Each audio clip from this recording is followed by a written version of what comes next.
Perancangan Indoor Sport Kota Cimahi.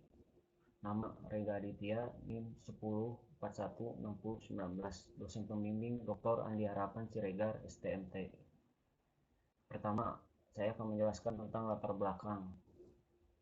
Latar belakang Kota Cimahi terdiri dari 3 kecamatan, yaitu Kecamatan Cimahi Utara, Cimahi Tengah, dan Cimahi Selatan dengan luasan 40.250 km persegi dengan jumlah penduduk keseluruhan sejumlah 452.390 jiwa dan jumlah kelurahan 15 kelurahan. Kota Cimahi sebagai kota persinggahan, di mana menjadi perlintasan antara Kota Bandung menuju Kota Cimahi dan Kabupaten Bandung Barat, sehingga akomodasi transportasi sangat menunjang, mulai dari transportasi darat serta udara. Fasilitas olahraga yang kurang memadai serta kurangnya perawatan fasilitas sehingga banyak fasilitas olahraga yang terbengkalai di Kota Cimahi, serta belum tersedianya sarana dan prasarana gedung olahraga sesuai standar peraturan Permenpora. Kemudian kurangnya perhatian dari masyarakat setempat dan pemerintah dalam memaintenance fasilitas olahraga. Kemudian berikut mapping gedung olahraga di Kota Cimahi. Ada 4 gedung olahraga Cimahi, yaitu Gor Koni, Bumi Arena Cimahi, Cibabak Park Sport Arena Cimahi, serta Gor Tias Cimahi. Masuk kepada kajian teori. Pengertian tentang gedung olahraga. Menurut Peraturan Menteri Pemuda dan Olahraga RI Nomor 0445 Tahun 2014, gedung olahraga adalah suatu bangunan gedung yang digunakan untuk kegiatan olahraga yang dilakukan di dalam ruangan atau indoor, serta menurut standar SNI 032647 tahun 1994 tentang cara perencanaan teknik bangunan gedung olahraga. Gedung olahraga adalah suatu bangunan gedung yang digunakan berbagai kegiatan olahraga yang biasa dilakukan dalam ruangan tertutup. Kemudian masuk kepada klasifikasi gedung olahraga. Menurut Peraturan Menteri Pemuda dan Olahraga RI Nomor 0445 Tahun 2014, klasifikasi gedung olahraga direncanakan berdasarkan ketentuan jenis cabang olahraga dan jumlah lapangan olahraga untuk pertandingan serta latihan. Klasifikasi gedung olahraga dibagi menjadi 3 tipe, yaitu gedung olahraga tipe A adalah gedung olahraga yang dalam penggunaannya melayani wilayah provinsi atau daerah tingkat. Yang kedua, gedung olahraga tipe B adalah gedung olahraga yang dalam penggunaannya melayani wilayah kabupaten atau kota madya. Yang ketiga adalah gedung olahraga tipe C adalah gedung olahraga yang di dalam penggunaannya melayani wilayah kecamatan. Kemudian masuk kepada tipologi dan penggunaan gedung olahraga. Untuk tipe A, cabang olahraga yang dipermainkan yaitu ada 7 cabang olahraga. Untuk tipe B, yang dipermainkan ada 6 cabang olahraga. Untuk tipe C, ada 4 cabang olahraga yang dipermainkan. Kemudian, menurut Peraturan Menteri Pemuda dan Olahraga RI Nomor 0445 Tahun 2014, klasifikasi gedung olahraga direncanakan berdasarkan ketentuan jenis cabang olahraga dan jumlah lapangan olahraga untuk pertandingan serta latihan. Klasifikasi ukuran arena serta kapasitas tempat duduk gedung olahraga harus memenuhi ketentuan. Ukuran arena gedung olahraga dalam meter. Untuk tipe GOR A, panjang termasuk zona bebas 50 meter, lebar termasuk zona bebas 40 meter. Tinggi langit-langit area permainan yaitu 15 meter. Tinggi langit-langit zona bebas yaitu 5,5 meter. Sedangkan tipe B, panjang zona bebas 40 meter persegi. Lebar termasuk zona bebas 25 meter. Tinggi langit-langit area permainan 12,5 meter. Tinggi langit-langit zona bebas 5,5 meter. Untuk tipe C, panjang termasuk zona bebas 30 meter. Lebar termasuk zona bebas 20 meter. Tinggi langit-langit area permainan 9 meter. Tinggi langit-langit zona bebas 5,5 meter. Sedangkan kapasitas tempat duduk untuk gedung olahraga untuk tipe A, jumlah tempat duduk minimal 3.000 tempat duduk. Sedangkan untuk tipe B, 1.000 sampai 3.000 tempat duduk. Untuk tipe C, maksimum 1.000 tempat duduk. Kemudian masuk kepada peruntukan gedung olahraga. Menurut Peraturan Menteri Pemuda dan Olahraga RI nomor 0445 tahun 2014, lokasi gedung olahraga harus sesuai dengan rencana tata ruang wilayah kabupaten kota. Tersedianya sistem infrastruktur yang memadai antara lain transportasi, listrik, air bersih, saluran kota, dan telekomunikasi. Tersedia fasilitas akomodasi seperti hotel dan rumah sakit yang memadai, terutama bila akan diselenggarakan pertandingan internasional. Kemudian, luas lahan tersedia. Untuk menghasilkan suatu perencanaan yang baik ideal sesuai konsep dengan green building, maka lahan yang harus disediakan mempunyai koefisien dasar maksimum 20%, sehingga masih tersedianya lahan yang cukup memadai untuk arena kegiatan olahraga di ruang terbuka, untuk taman penghijauan, jalur pedestrian, serta jalan dan parkir. Apabila lahan sebagaimana dimaksud tidak tersedia, maka yang disediakan luas minimum 3 kali luas dasar gedung olahraga, karena selain dipakai untuk fasilitas parkir, juga digunakan sebagai ruang terbuka hijau atau ruang publik. Dalam kasus tertentu, karena keterbatasan penyediaan lahan, maka setelah melalui kajian khusus terhadap dampak lingkungan, maka dimungkinkan apabila lahan yang tersedia luasnya minimum 2 kali luas lantai dasar bangunan gedung olahraga. Menurut Peraturan Menteri Pemuda Olahraga RI nomor 0445 tahun 2014, topografi dan kondisi lahan. Lahan yang disediakan dan direncanakan untuk pembangunan gedung olahraga harus merupakan sebidang tanah yang rata, tidak memiliki kemiringan yang tidak ekstrim, daya dukung tanah yang baik, serta tidak labil dan bukan rawa, serta tidak rawan longsor. Untuk klimatologi, pemilihan lokasi untuk pembangunan gedung olahraga disarankan menghindarkan kondisi iklim yang ekstrim dan memilih tingkat kerawanan yang tinggi. Misalkan daerah yang memiliki curah hujan tinggi, berangin kencang, memiliki frekuensi dan intensitas petir yang tinggi.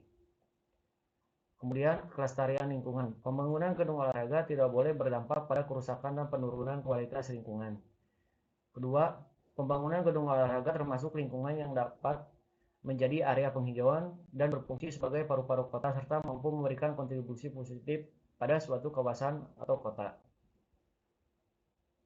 Kemudian masuk kepada zona tentang gedung olahraga. Menurut Peraturan Menteri Pemuda dan Olahraga RI nomor 0445 tahun 2014, dalam perencanaan gedung olahraga harus dilakukan pengaturan yang jelas mengenai zona keamanan. Zona keamanan pada gedung olahraga dibagi menjadi 4 bagian. Zona pertama, arena dan pengamanan sementara, merupakan pengamanan bagi utama dan pusat dari gedung olahraga yang berfungsi untuk pertama, tempat berlangsungnya kegiatan olahraga, kedua, masuk dan keluarnya arena, ketiga, pemisah area penonton dan sirkulasi atlet. Zona kedua, tribun dan sirkulasi penonton, merupakan pengamanan fasilitas penonton yang ada di dalam gedung olahraga yang berfungsi untuk mentertibkan penonton, pengaturan sirkulasi, jalur evakuasi dalam gedung. Zona 3, fasilitas penunjang kegiatan. Pengamanan seluruh fasilitas penunjang kegiatan yang berada di bagian keliling dunia olahraga yang berfungsi untuk pertama, akses langsung dengan luar bangunan. Yang kedua, pengaturan sirkulasi. Yang ketiga, evaluasi dalam kondisi kedaruratan. Zona 4, luar bangunan atau final safety zone, merupakan pengamanan pada bagian luar bangunan atau keliling gedung olahraga, atau yang sering disebut perimeter, yang berfungsi untuk daerah bebas kedaruratan. Yang kedua, area sirkulasi di luar bangunan dan penyaringan pengunjung. Yang ketiga, area pengamanan terakhir untuk evakuasi dalam kondisi kedaruratan sebelum dirujuk ke luar lokasi. Berikut zona keamanan. Kemudian masuk ke studi presiden sejenis. Studi presiden sejenis yang pertama yaitu Arena Zagreb. Arena Zagreb adalah arena yang dalam ruangan multifungsi dengan kapasitas 15.000 tempat duduk terletak di bagian barat Zagreb, Kroasia. Bentuk bangunan yang unik terinspirasi oleh signifikan dalam konteks kota dan telah dicapai oleh sinergi arsitektur dan strukturnya. Direncanakan oleh UP2M, dibangun pada tahun 2009. Fasilitas ini memiliki satu arena utama dipergunakan sebagai kompetisi bola tangan atau bola basket, bola voli, tenis, dan sepak bola dalam ruangan. Kemudian London 2012 Basketball Arena. Arena bola basketball ini didesain oleh Wilkinson Air Architect, adalah salah satu tempat sementara terbesar yang pernah didirikan untuk Olimpiade dan Paralimpiade dan tempat terbesar ketiga di Taman Olimpiade. Terletak di daratan tinggi di ujung utara situs dan terlihat jelas bagi sudut pandang di Taman Olimpiade. Arena akan menyediakan 12.000 kursi untuk pertandingan bola basket dan final bola tangan, serta 10.000 kursi untuk bola basket, kursi roda, dan rugby kursi roda kompetisi. London 2012 Basketball memiliki luas bangunan 90.340 meter persegi dengan kapasitas penonton 15.000 orang. Kemudian Beach Sports Center. Beach Sports Center adalah arena multifungsi dengan kapasitas 3.000 kursi, terletak di Liangxiang, Beijing, China. Proyek ini mencakup aula bola basket dengan 3.000 kursi, kolam renang dengan 10 jalur, dan ruang seni bela diri, taekwondo, tenis meja, dan lain-lain. Luasan bangunan Beach Sports Center yaitu 15.692 meter persegi dengan kapasitas penonton 3.000 orang. Proyek pembuatan Beach Sports Center yaitu tahun 2019. Masuk kepada program ruang. Pada program ruang ini terdapat alur kegiatan pengunjung dan penonton, di mana pengunjung datang, kemudian masuk kepada kegiatan utama atau penunjang atau kegiatan servis, keluar, kemudian pulang. Kemudian ada alur kegiatan atlet, alur kegiatan pelatih, alur kegiatan bangunan pengelola, alur kegiatan bangunan pengawas pertandingan, ada alur kegiatan media pers, serta ada alur kegiatan penyelenggaraan event dan alur kegiatan teneksi. Berdasarkan hasil studi presiden pada bangunan olahraga, maka didapatkan kebutuhan ruang pada bangunan GOR adalah sebagai berikut. Pertama, ruang pengunjung, yaitu lobi, tiket arena, tribun, tribun VIP, toilet. Kemudian ruang pengelola, yaitu ruang manajer, ruang sekretaris, ruang staf, ruang rapat, ruang tamu, ruang CCTV, area kerja, ruang arsip. Kemudian ruang atlet dan pelatih, ada lapangan olahraga, ruang fitness, ruang locker atau ruang pemain, toilet dan kamar mandi, ruang medis, ruang latihan, serta ruang relaksasi. Kemudian ada ruang media, terdapat ruang konversi pers serta ruang meliput. Kemudian ada fasilitas menunjang berupa kafe, restoran, toko sewa, jogging track, ATM center, food hall, informasi, lobby, musola, gudang, ruang genset, ruang HU, ruang gardu listrik PLN, ruang operator, ruang ME, dan ruang security. Berikut masuk kepada kondisi site. Lokasi site. Lokasi site dengan luasan 29.200 meter persegi, terletak di Kecamatan Cimahi Utara, Kota Cimahi, Jawa Barat, dengan hak tanah milik pemerintah Kota Cimahi. Land use strategi perkembangan wilayah Cimahi. Site dilalui 1 jalan nasional dan 2 jalan lokal pada sisi timur dan sisi barat serta sisi selatan. Orientasi bangunan akan menghadap sisi selatan, menyikapi akses pencapaian. Berikut data proyek. Judul proyek Perancangan Indosport Kota Cimahi, jenis proyek fiktif dengan luas lahan 29.201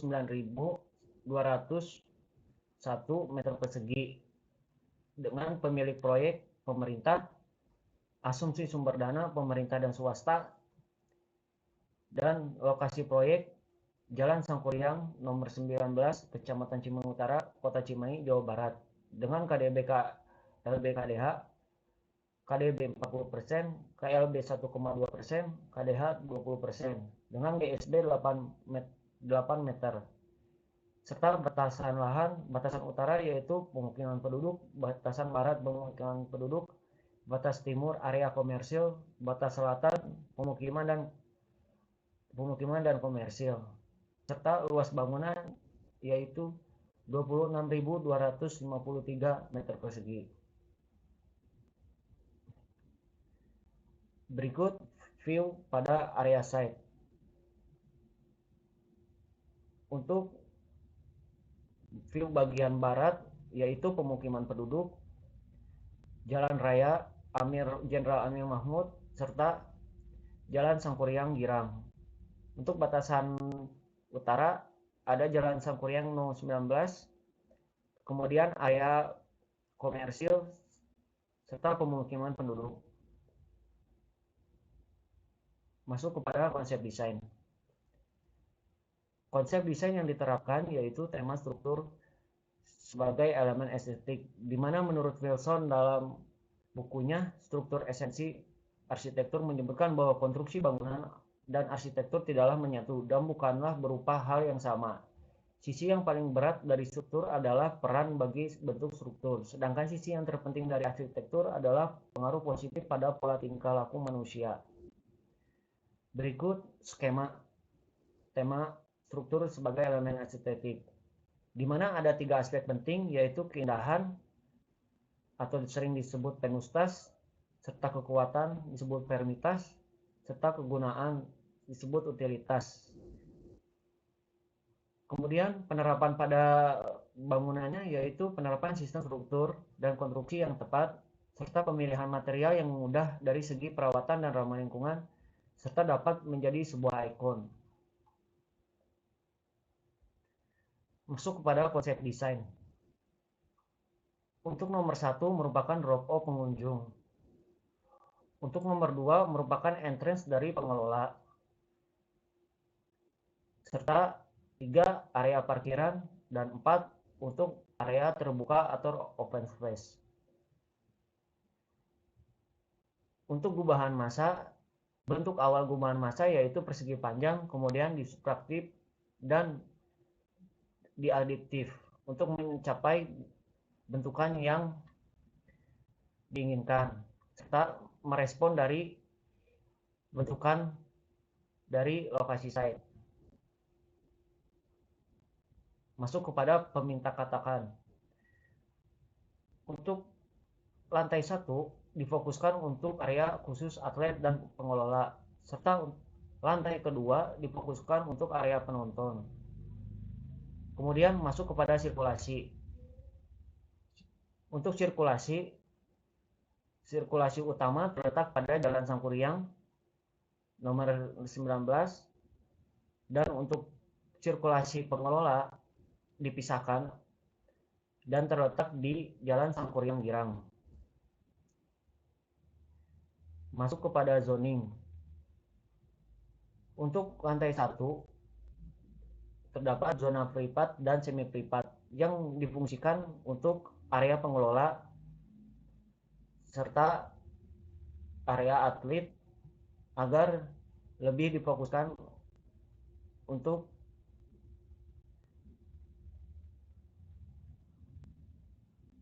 kedudukannya, serta zona publik dan semi publik berada di lantai kedua.